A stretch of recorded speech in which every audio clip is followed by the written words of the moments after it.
जी, राम राम सबको। मेरा नाम प्रिया है और आप सभी को चौथे नवरात्रे की हार्दिक शुभकामनाएं। तो आजकल ये नियम बना हुआ है, सुबह सबसे पहले उठकर मंदिर की सफाई करना, फिर माता रानी को नमस्कार कर कर उनकी पूजा करना। सुबह सबसे पहले पूजा करने के अलावा कोई और काम नहीं होना चाहिए। यह नियम मुझे बहुत ही अच्छा लगता है। यहाँ पर देखिए, हमारे जो भी बहुत अच्छी तरह से उग गए थे। फिर मैंने दीपक लगाकर माता रानी की पूजा करी, माता को नमस्कार किया, माता को टीका लगाया, माता को भोग लगाया, इलायची, मिश्री, पतासे और लौंग का। फिर जौ में पानी दिया।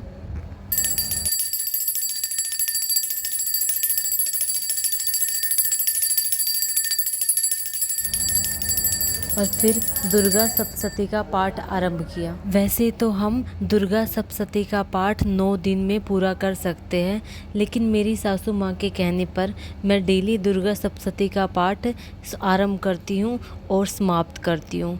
इसमें 13 अध्याय होते हैं। इसमें कुछ नियम होते हैं। एक तो हमेशा लाल कपड़ा बिछाकर ही आपको यह पाठ आरंभ करना चाहिए।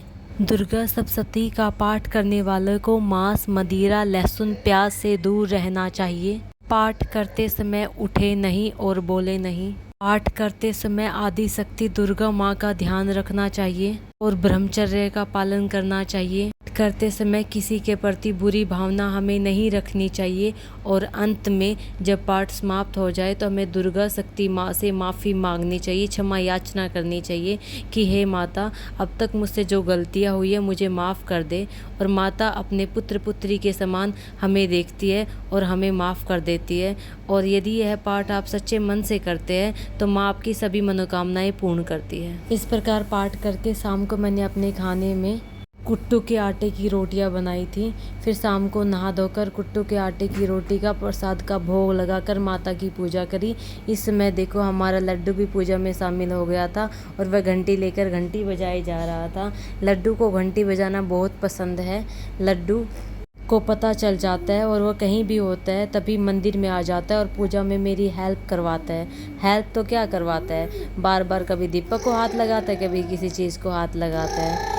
फिर पूजा करने के बाद मैंने खाना खाया। रात को इसके चाचू आए हुए थे। चाचू ने लड्डू के साथ खूब मस्ती करी। चाचू के आने के बाद लड्डू हमें इतना परेशान नहीं करता, फिर वो अपने चाचू को परेशान करता है। बस आज के लिए इतना ही।